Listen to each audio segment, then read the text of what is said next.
하나님의 말씀 신약성경 요한계시록 2장 8절에서 11절까지 말씀 우리 함께 보겠습니다.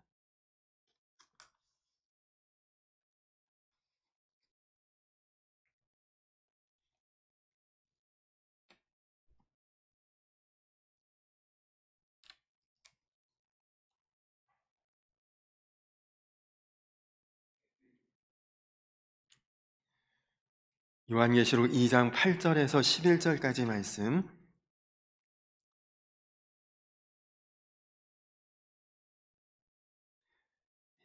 제가 한 절, 여러분들이 한 절 그렇게 교독하도록 하겠습니다.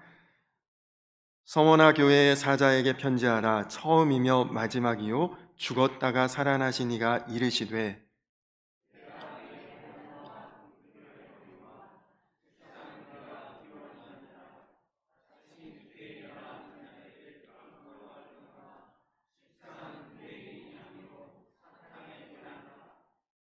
너는 장차 받을 고난을 두려워하지 말라. 볼지어다 마귀가 장차 너희 가운데에서 몇 사람을 옥에 던져 시험을 받게 하리니 너희가 10일 동안 환난을 받으리라. 내가 죽도록 충성하라. 그리하면 내가 생명의 관을 내게 주리라.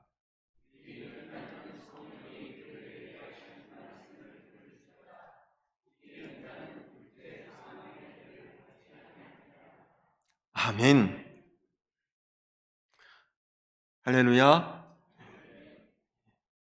지난 한 주간이 정말 추운 날씨였고, 특히 우리가 사는 이 지역도 한파주의보도 아닌 경보가 계속 있었던 그런 이제 아주 추운 시간이었는데, 그럼에도 또 이렇게 건강한 모습으로 또 은혜로운 모습으로 주님의 몸된 성전에서 다시 만날 수 있어서 너무 감사하고, 우리 성도님들 모두가 영육간에 강건하시고 하늘의 신령한 또 땅에 기름진 은혜와 복이 임하게 되시기를 간절히 축원합니다. 새해를 시작하면서 요한계시록에 나오는 7교회에 주시는 하나님의 말씀을 통해 오늘 우리에게도 동일하게 하시는 하나님의 은혜를 우리가 나누고 있습니다. 지난주일에 첫 번째 교회인 에베소 교회, 제가 지난주에 사진을 준비하고도 미처 설교 시간에 보지 못했는데 한번 보여주실까요? 저것이 에베소 교회의 터입니다. 지금 교회는 남아있지 않고 에베소 교회가 저곳에 있었을 것이라 그렇게 예상이 되는 그 남겨진 터가 지금 튀르키예라고 하는 나라에 있습니다. 에베소 교회는 진리를 수호하고 믿음과 신앙의 인내가 훌륭한 교회였지만 주님의 처음 사랑, 우리도 그렇지만 처음 받았던 그 감동, 그 은혜, 또 그 감격을 잊고 퇴색하고 무뎌진다면 그러면 주님께서 그것을 안타까운 마음으로 책망하실 것이라. 그런 책망을 이제 에베소 교회가 받았던 것을 우리가 지난주에 이제 말씀을 통해 나누었고요.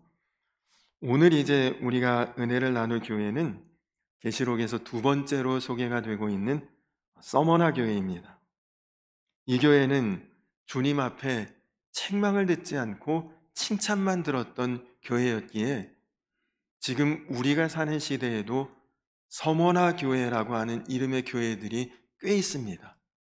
주님 앞에 칭찬만 들을 수 있다면 그런 마음으로 교회 이름을 서머나 교회라고 정하는 것 같은데, 근데 이 서머나 교회도 역시나 지금은 교회는 없고요. 그 교회에 터만 남아있는데 한번 사진으로 보실까요? 네. 지금은 저렇게 다 무너진 기둥도 얼마 남지 않은 그런 이제 안타까운 그런 이제 터만 남아있는 모습입니다. 제가 오래전에 독일에 방문을 한 적이 있었는데 관광하러 간 것이 아니라 성지순례를 갔기 때문에 어떤 관광도시가 아니라 주로 성서 역사에 나오는 도시들을 이렇게 다녔는데 그때 당시에 방문했던 지역 중에 베스트 팔렌이라고 하는, 우리로 치면 뭐 경기도, 강원도 이렇게 있는 것처럼 한 주예요, 주. 베스트팔렌 주에 있는 슈바이트 니츠라고 하는 도시를 방문했습니다. 근데 거기서 가이드를 하시는 분에게 베냐민 슈몰크라고 하는 목사님의 이야기를 듣게 되었습니다. 독일은 1618년, 우리로 치면 거의 조선 시대쯤 되겠죠.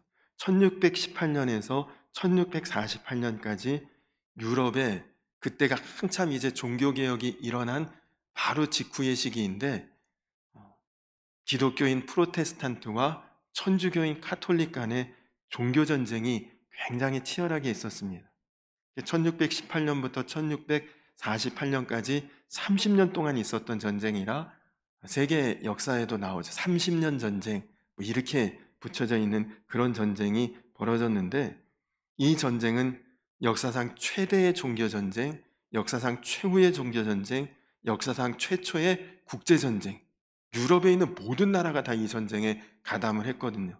우리는 카톨릭이다, 우리는 기독교다, 프로테스탄트다, 뭐 이렇게 서로 간의 그 종교 때문에 아주 치열하게 전쟁을 하다가 30년 만에 이제 협정을 맺습니다.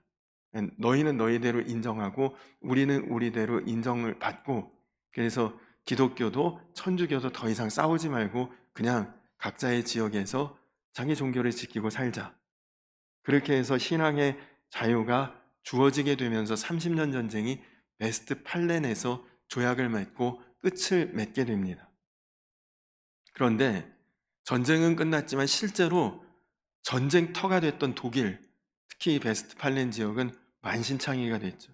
우리나라도 일제시대 때 청일전쟁, 청나라와 일본이 전쟁하는데 전쟁터는 우리나라에서 전쟁을 했잖아요. 이 나라들이 아주, 그래서 우리 국민들이 피폐하고 나라가 황폐해진 그런 경험이 있었는데, 이 베냐민 슈몰크 목사님이 사역했던 이 슈바이트 니츠 지역은 30년 전쟁의 아주 격전지였다고 합니다. 전쟁이 아주 치열했던 그런 격전지였고, 전쟁이 끝난 다음에 조약으로 이곳은 카톨릭 지역으로 속하게 됩니다.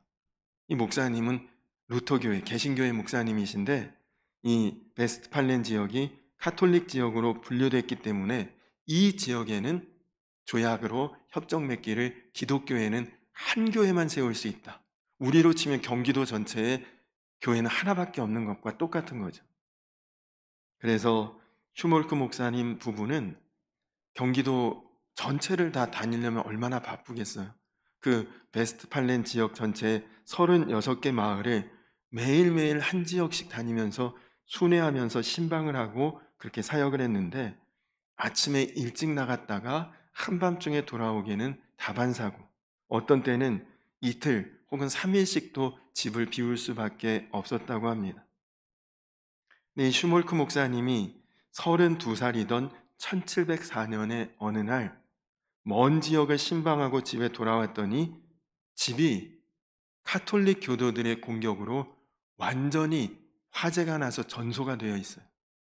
새까맣게 집은 다 잿더미이고 그냥 그 잿더미에서 연기가 부글부글 올라오는, 이미 그런 상태가 되었는데, 그런데 슈몰크 목사님의 두 아들이 안 보이는 것입니다.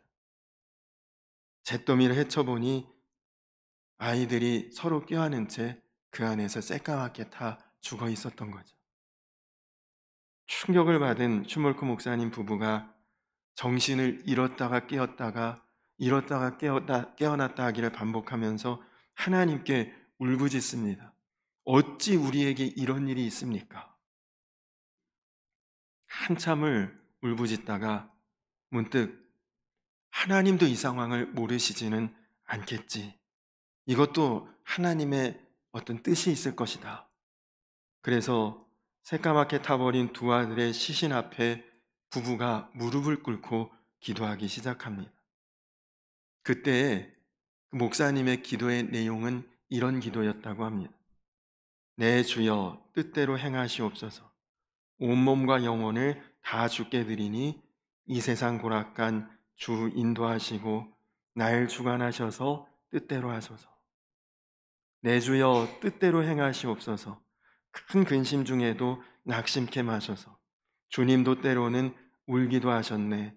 날주가 나셔서 뜻대로 하소서. 내 주여 뜻대로 행하시옵소서. 내 모든 일들을 다 주께 맡기고 저 천성 향하여 고요히 가리니 살든지 죽든지 뜻대로 하소서. 여러분, 우리가 좀 전에 불렀던 찬송가 549장 그 가사가 슈몰크 목사님의 기도의 내용으로 만든 찬송가입니다. 우리 인생은 예상치 못했던 엄청난 고난을 겪기도 하고요.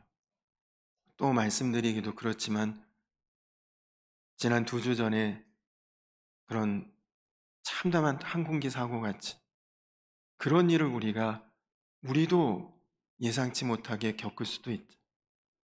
때로는 깊은 고난의 터널이 끝나지도 않은데 계속될 때가 있고, 해결되지 않은 마음의 상처를 부둥켜 안고 살아가야 될 때도 있습니다. 그런 때에도 우리에게 요구되는 주님의 뜻은 언제나 주의 말씀 붙들고 순종하면서 신실하게 살아내는 것입니다. 오늘 말씀은 이 계시록 7교회 중에 서머나 교회를 향한 주님의 약속입니다. 서머나 교회는 그리스도인의 신앙과 삶의 태도가 어떠해야 되는지를 우리에게 보여주는 거울과도 같은 그런 교회입니다. 이 서머나도 지난주에 우리가 나누었던 에베소처럼 이 당시의 아시아 지역에서 굉장히 아름답고 그리고 화려한 도시 중에 하나였다고 합니다. 그래서 이 서머나의 별명은 아시아의 영광, 아시아의 면류관, 이 도시의 별명이 그렇게 붙어 있을 정도로 정말 얼마나 아름다우면 이 서머나 지역의 그 가장 중심도로를 황금길이라고 불렀다고 합니다. 당시에 또 이곳에서 포도 농사가 굉장히 잘 돼서 포도 무역으로 굉장히 아주 큰 부를 축적했던 그런 큰 도시가 되었고요. 지금은 튀르키예라고 하는 나라의 이즈미르라고 하는 도시인데 이 튀르키예에서 3번째로 큰 도시가 형성되어 있습니다. 그리고 여러분 혹시 교회사에 관심이 있다면 폴리캅이라고 하는 초대교회 감독이 바로 이 서머나 교회 출신으로 초대교회 순교자였죠. 이렇게 서머나는 어떤 정치적으로, 경제적으로, 문화적으로 아주 아시아에서도 손에 꼽힐 만한 그런 아주 발달되고 그리고 활발한 도시였지만, 그러나 안타깝게도 서머나 교회 자체는 굉장히 연약하고 미미한 교회였다고 합니다. 서머나 교회는 몇몇 성도들이 조그맣게 모인, 우리로 치면 속회 같겠죠? 속회 정도의 규모의 작은 가정교회였다고 하니까 굉장히 아주 연약한 교회였겠죠. 그런데 이 서머나에서 신앙생활 하기가 쉽지 않았습니다. 지난주에 말씀드렸던 에베소처럼 그런 큰 도시, 또 이 서머나 같이 이런 중심 도시, 이런 데는 당시 로마에서 황제 숭배 사상이 유행했는데, 황제가 신이다, 시이저, 황제가 우리의 주다, 그런 신전에서 매년 1년에 한 번씩 제사를 드리고 그 제사를 드리는 시민들에게 증서를 나눠준대요. 그럼 그 증서가 로마 안에서 자유롭게 왕래하고 활동하고 경제적인 그런 이제 일도 볼 수 있는 자격증과 같은 것이었다고 합니다. 그런데 그리스도인들에게는 그 증서가 없죠. 황제가 신이라고 고백할 수도 없고 교회가 아닌 신전에 갈 수도 없기 때문에 이들은 증서를 가질 수도 없고 그것을 만들 수도 없는, 그러니 사실은 일상생활 자체가 너무너무 힘든 거죠. 도시는 화려하고 찬란하고 그리고 아주 발달된 도시 안에 있었지만 그 안에 그리스도인들은 신앙생활하기에는 너무 어렵고 너무 힘들고 너무 불편한 그런 도시가 바로 이 서머나였던 것입니다. 그런 곳에서 신앙을 꿋꿋하게 지켜내고 그리고 주님 앞에 죽도록 충성했던 이 서머나 교회를 향해 오늘 주님이 뭐라고 말씀을 하십니까? 9절, 우리가 다시 한번 9절 말씀 읽어보겠습니다. 같이 한번 읽어볼까요? 시작. 내가 내 환난과 궁핍을 알거니와 실상은 내가 부요한 자니라. 자칭 유대인이라 하는 자들의 비방도 알거니와 실상은 유대인이 아니요 사탄의 회당이라. 아멘. 여러분, 주님께서 서머나 교회가 겪고 있는 환난과 궁핍을 내가 다 알고 있다, 그렇게 말씀하십니다. 서머나 교회는 어찌 보면 대도시의 화려한 불빛 아래 그늘 속에 감추어진 그런 미미하고 미약한 교회였던 것이죠. 무슨 아폴로 신전 혹은 아데미 신전 같은 웅장한 건물도 없습니다. 몇몇 성도들이 그저 가정에서 이제 막 모이기 시작하는 그런 교회였습니다. 성경에서도 서머나 교회라고 하는 이름은 요한계시록에 여기에만 딱 나오거든요. 이 교회가 언제 시작됐는지, 누구에게서 시작됐는지 아무것도 알려진 바가 없습니다. 그러나 우리 주님께서 이 교회를 안다고 말씀하십니다. 주님께서 그리고 이 서머나 교회를 오직 책망 없는 칭찬으로 교회를 격려하고 계십니다. 로마 황제를 숭배하도록 강요당하고 로마의 각종 잡다한 신들을 섬기라고 협박당하고 유대인들의 밀고와 계략으로 교회와 성도들은 위험에 빠지고 그런 환난의 수고와 고통을 내가 다 알고 있다, 주님이 그렇게 말씀하십니다. 여러분, 우리가 어떤 어려움을 당할 때, 힘든 일을 겪을 때 그 상황 자체도 힘들지만 나 이렇게 힘든데, 나 이렇게 어려운데 아무도 그것을 알아주는 이가 없을 때 외로움과 절망의 깊이가 더 크지 않겠습니까? 그러나 주님께서 우리가 겪고 있는 이 모든 어려움과 고통을 다 알고 계신다는 것을 말씀해 주실 때 우리는 용기와 소망을 얻을 수가 있는 것이죠. 그래서 다윗은 시편 139편에 이렇게 고백합니다. 여호와여, 주께서 나를 살펴보셨으므로 나를 아시나이다.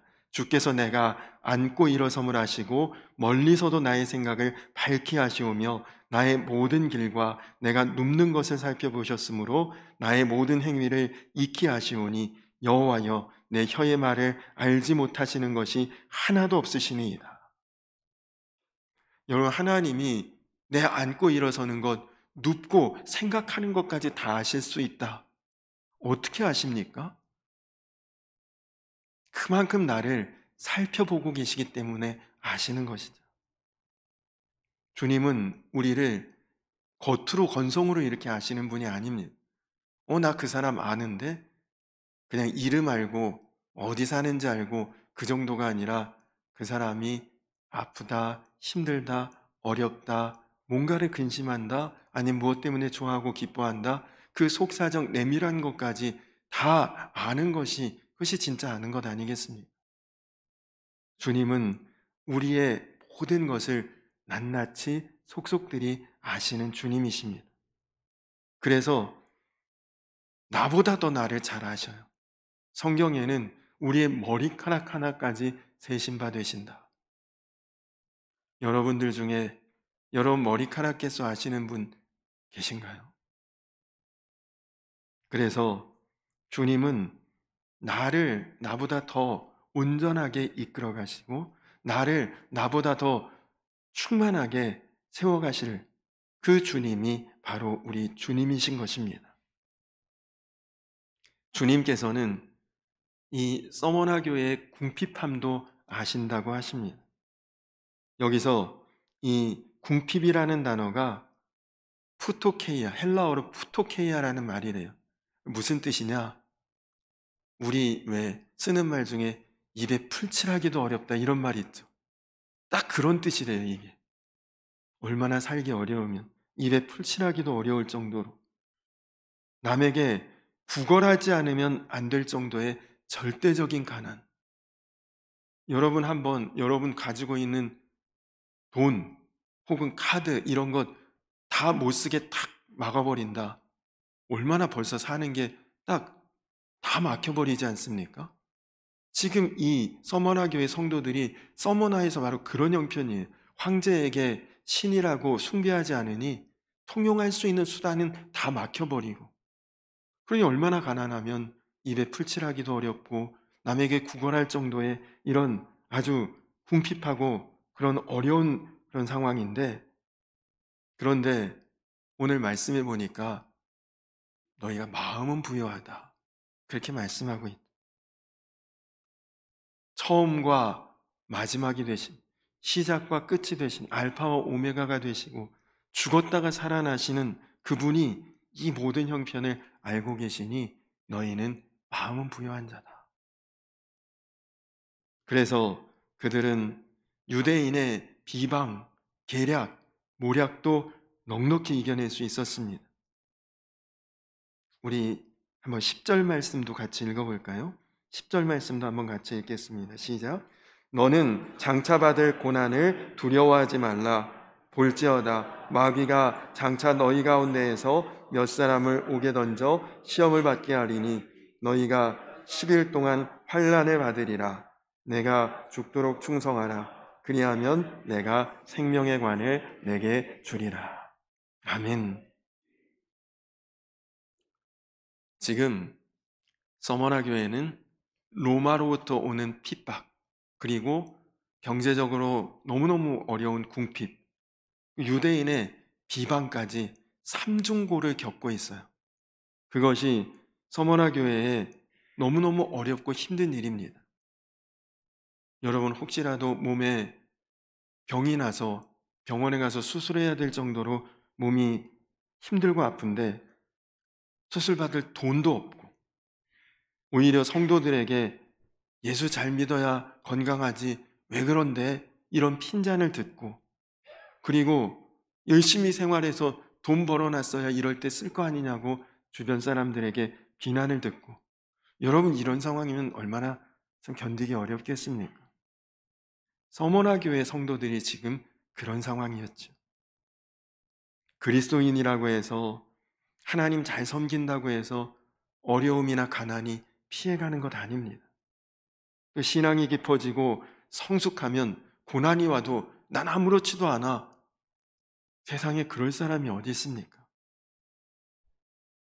서머나 교회는 웅장한 그런 도시의 모습에 비하면 교회는 정말 보잘것없었고 또한 교회는 지역은 아주 활발하고 경제적으로 풍성한 도시였으나 정작 이들은 경제활동을 할 수 있는 증서도 없으니 점점 먹고 살기가 힘들어졌고 유대인들은 거짓과 모략으로 교회를 핍박하고 이런 환경에서 이 서머나 교회 성도들이 정말 마음에 좌절이 되고 낙심이 되고 어려울 때에 주님이 뭐라고 말씀하시느냐?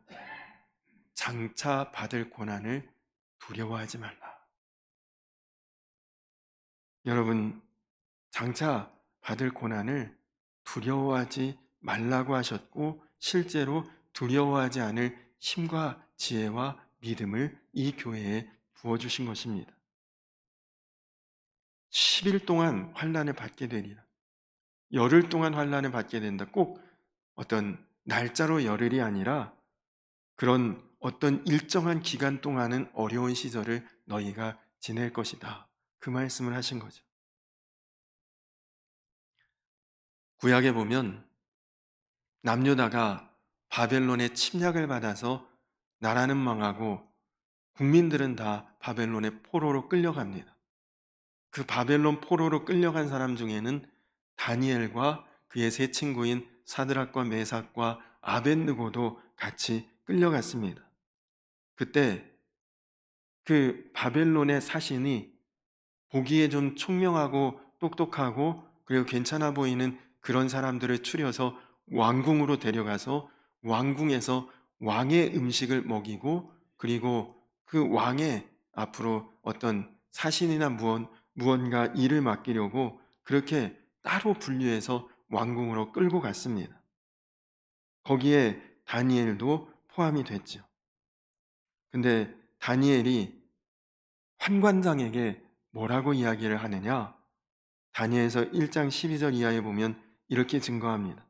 청하오니 당신의 종들을 열흘 동안 시험하여 채식을 주어 먹게 하고 물을 주어 마시게 한 후에 당신 앞에서 우리의 얼굴과 왕의 음식을 먹는 소년들의 얼굴을 비교하여 보아서 당신이 보는 대로 종들에게 행하소서 하며, 그가 그들의 말을 따라 열흘 동안 시험하더니 열흘 후에 그들의 얼굴이 더욱 아름답고 살이 더욱 윤택하여 왕의 음식을 먹는 다른 소년들보다 더 좋아 보인지라. 자, 지금 왕궁에 끌려왔어요. 여러 그 바벨론이라고 하는 나라가 얼마나 큰 나라입니까? 이곳저곳에서 수많은 나라에서 포로들을 끌고 와서 그 중에 괜찮아 보이고 똘똘해 보이는 그런 아이들 데려다가 왕궁에 데려와서 그 아이들에게 왕이 주는 음식을 제공합니다. 그런데 왕이 주는 음식은 신전에 바쳐졌던 그런 음식들이거든요. 근데 다니엘이 나는 그 왕이 주는 음식은 안 먹겠다. 대신 나는 채소만 먹을 텐데 이 채소만 먹는 나와 왕이 주는 기름지고 좋은 음식 먹은 그 사람들과 일단 열흘 동안 그렇게 비교해 봐서 채소만 먹은 내가 저들보다 수척하고 야위고 볼품없으면 그때는 나도 왕의 음식을 먹고, 당신이 보기에 채소만 먹은 내가 좋아 보이면 나는 앞으로도 왕의 음식은 먹지 않겠다. 그렇게 지금 이야기를 한 거죠. 여러분, 열흘 동안 그렇게 했는데 열흘 그 짧은 시간입니까? 우리 벌써 2025년 시작하고 열흘 조금 지났죠. 순간 지나갔죠. 그러나 이렇게 무엇인가 평가받아야 될 때, 이렇게 무엇인가 누군가에게 판단받아야 될 때 그것을 기다리는 열흘은 그 짧은 시간이 아닙니다. 하루하루가 피를 말릴 수가 있죠. 어, 내가 혹시 괜히 그런 말 했나? 내가 더 얼굴 수척해 보이면 어떡하지? 내가 저 왕의 음식 먹은 애들은 윤기가 번지르르한데 나는 정말 야위고 그렇게 좋아 보이지 않으면 어떡하지? 왜 그런 마음이 없었겠어요? 그 열흘 동안은 시험과 그 과정을 온전히 겪어내는 그런 시간이었습니다. 근데 열흘이 지나고 나서 다니엘과 그의 세 친구는 고기만 계속 먹었던 그 사람들보다 훨씬 더 윤택하고 윤기 있고, 겉모습만 그런 게 아니라 지혜도 총명하고, 그리고 모든 것들이 더 뛰어나고, 바벨론의 마술사보다 주술사들보다 그 능력이 10배가 뛰어났다고 성경에 나옵니다. 우리 10절 말씀 다시 한 번만 읽어볼까요? 10절 말씀은 다시 한번 읽겠습니다. 시작.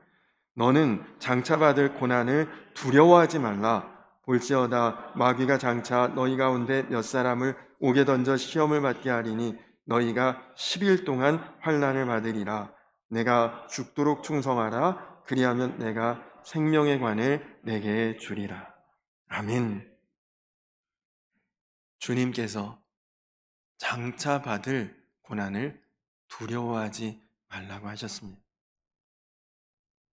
여러분, 고난당하는 것 좋아할 사람이 있을까요? 아, 나는 믿음이 좋아. 하나님이 함께 하시니 고난도 나는 다 좋아. 사실 그럴 사람은 없죠. 그러나 고난을 두려워하지 않을 마음은 하나님이 능히 우리에게 주십니다.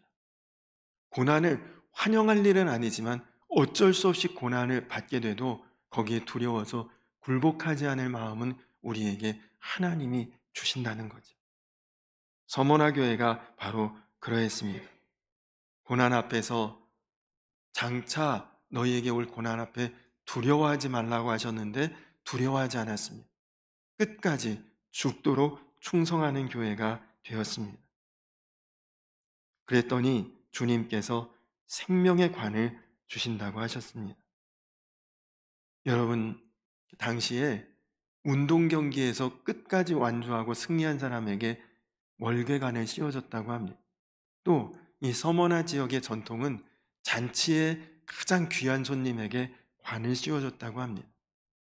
바로 그런 영광의 관을, 죽도록 충성하고 그리고 황제 숭배하는 것 끝까지 고개 숙이지 않고 유대인의 비방이 힘들어도 끝까지 달려갈 길을 달리고, 그러면 마치 잔치에서 가장 귀한 사람을 대접하는 그런 모습처럼 너희에게 생명의 관을 주겠다. 나중에 결산할 때 착하고 충성된 종이라고 너희에게 인정을 하고 칭찬을 하겠다. 주님이 지금 이 서머나 교회에 그런 은혜를 부어주신 것입니다. 여러분, 그렇습니다. 세상에서 보잘것없어 보이고 그리고 가진 것 없어 보이고 그래서 무시당하고 외면당하는 그런 우리를 주님은 생명의 면류관으로 존귀하게 여겨주시겠다고 약속하시고 말씀하십니다. 앞에서 찬송가 549장에 관한 이야기를, 슈몰크 목사님의 사연을 말씀을 드렸는데, 여러분, 우리가 보는 우리나라 찬송가 한 600 몇 장까지 있죠. 이 찬송가 중에 슈몰크 목사님이 쓰신 찬송가가 한 곡이 더 있습니다. 찬송가 333장 충성하라 죽도록, 이런 찬송이에요.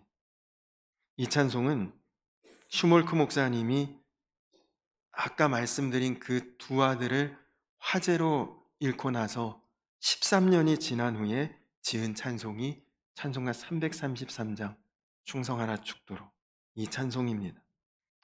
우리가 잘 안 불러봐서 그렇게 익숙치 않은 찬송이라 오늘 부르지는 않았지만 그 가사가 이렇습니다.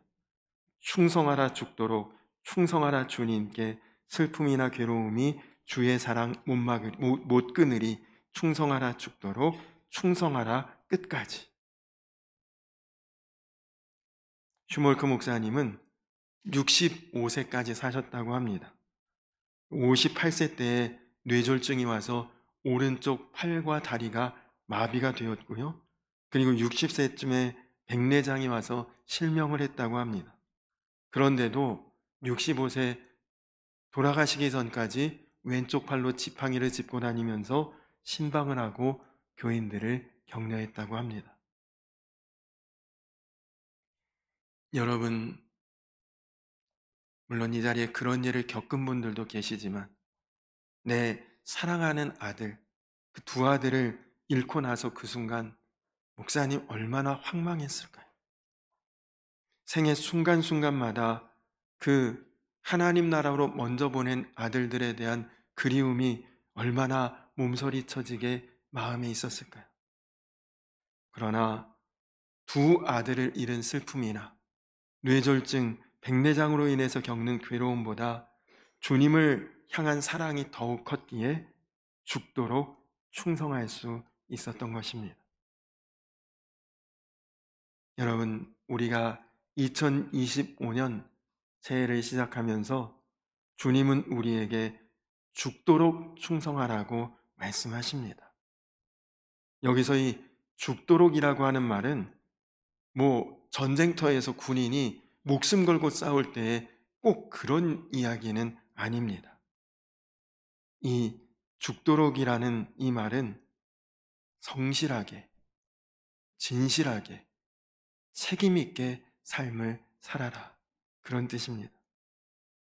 우리가 주님이 허락하신 삶의 자리에서 진실하게 살고 성실하게 살고 책임있게 사는 그것이 죽도록 주님 앞에 충성하는 삶이라는 것이죠. 요즘 한국교회 부흥 끝났다, 이런 이야기 많이 듣습니다. 또 사람들이 교회 다닌다 그래도 별로 특별하게 여기지도 않고 예수님의 이름이 세상에서 우습게 여겨지고, 여러분, 이런 일들은 우리 그리스도인들이 우리 삶에 성실하지 못했기 때문에 나타나는 현상입니다. 우리 그리스도인들이 세상에서 진실하지 못했기 때문에 그리스도의 영광을 상실한 것이다.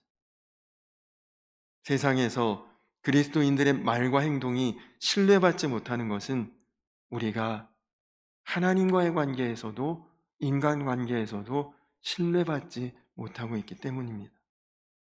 그래서 오늘 주님은 서머나 교회뿐만 아니라 이 땅의 모든 교회와 성도들에게 말씀하십니다. 죽도록 충성하라. 죽도록 충성하라. 죽도록 충성하라.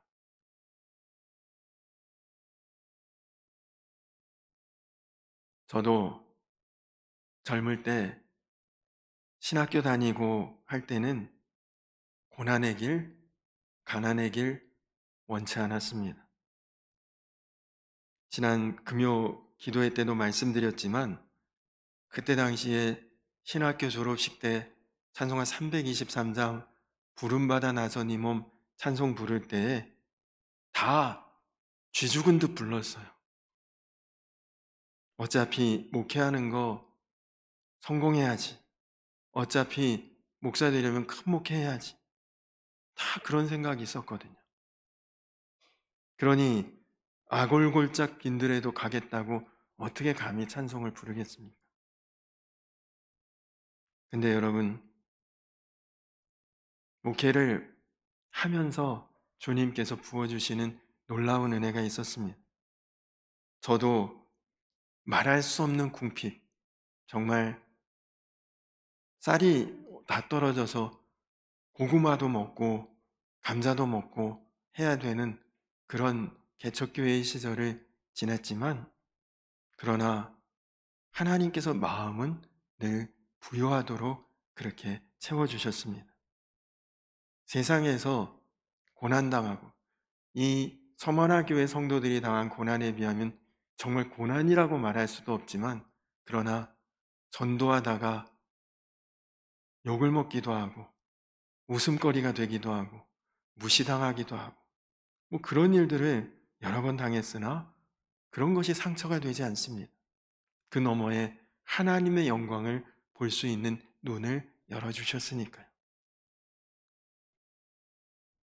오늘 우리 기도하기 전에 한번 찬송가 323장을 같이 부르려고 합니다. 여러분은 자신 있게 부르실 수 있을까요? 꼭 그렇게 되시기 바랍니다. 소아시아의 7교회 중에 책망 없이 칭찬만 들었던 서머나 교회처럼 여러분을 통해 예수님의 영광이 세상에 드러날 수 있고, 여러분이 바로 예수 그리스도의 향기가 되고 맛이 되고, 그래서 그리스도의 푸른 계절이 이 땅 위에 다시금 회복될 수 있도록 여러분 모두가 죽도록 충성하시는, 정말 삶에 진실하고 성실하고 책임 있는 자가 되시고, 그래서 주님 앞에 생명의 관을 받았을 수 있는 저와 우리 성도님들 되시기를 주님의 이름으로 간절히 축원합니다. 우리 다 자리에서 일어서서 찬송가 323장 부름받아 나서니 몸,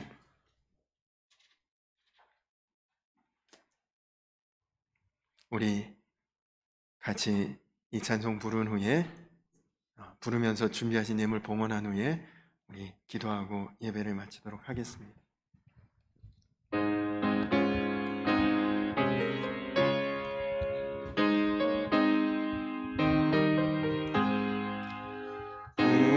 부름받아 나서니 몸 어디든지 가오리다. 괴로우나 즐거우나 주만 따라가오리니 어느 누가 막으리까. 죽음 힘들 막으리까. 어느 누가 막으리까.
우리 이 시간 나같이 기도하겠습니다.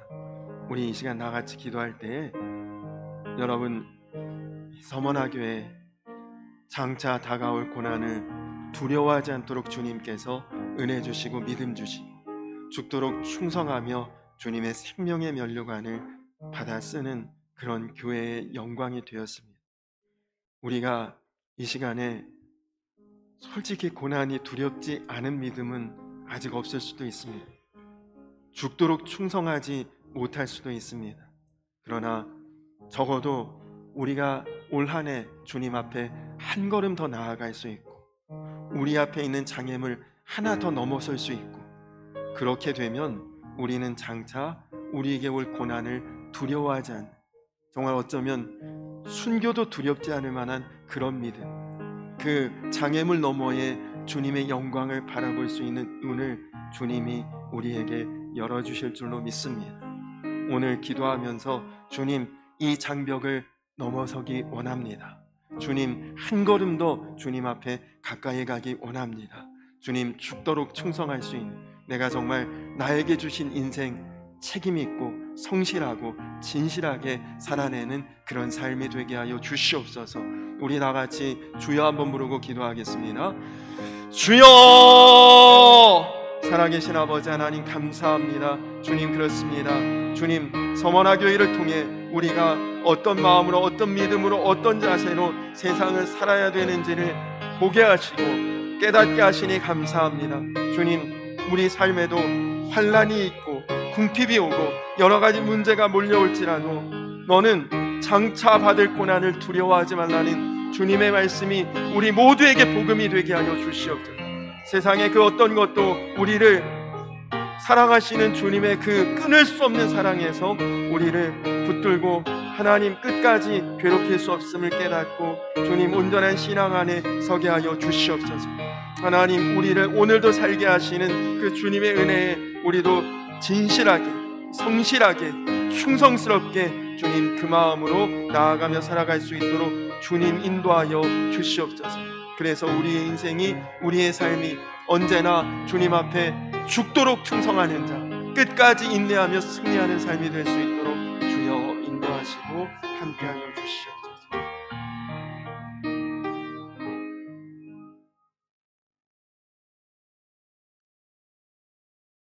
내가 죽도록 충성하라.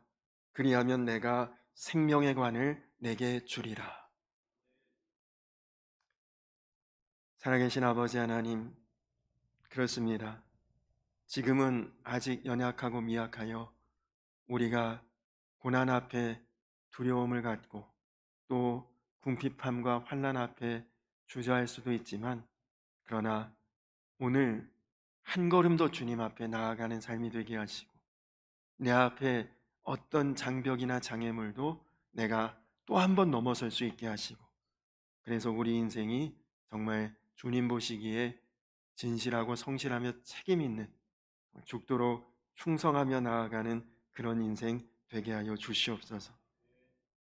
주님, 기쁠 때나 슬플 때나 태풍이 불 때나 순풍이 불 때나 언제나 흔들림이 없는 온전한 주의 자녀가 되게 하여 주시옵소서. 각자의 삶에 정말 죽기까지 충성을 다하고 이 땅에서 마지막 숨을 내어신 후에 주님께서 주시는 생명의 면류관을 다 받아 쓸 수 있는 사랑하는 우리 성광교회와 모든 성도님들 되게 하여 주시옵소서. 이제는 우리를 죄에서 구원하신 우리 구주 예수 그리스도의 크신 은혜와 아버지 되신 하나님의 놀라우신 사랑과 하나 되게 하시는 성령의 교통하심이 이제 장차 어떤 고난이 오더라도 두려워하지 않고 삶에 진실하고 성실하고 책임 있는 모습으로 죽기까지 충성하는 모든 성도들 위해 이제로부터 영원토록 함께하여 주시기를 간절히 축원하옵나이다. 아멘.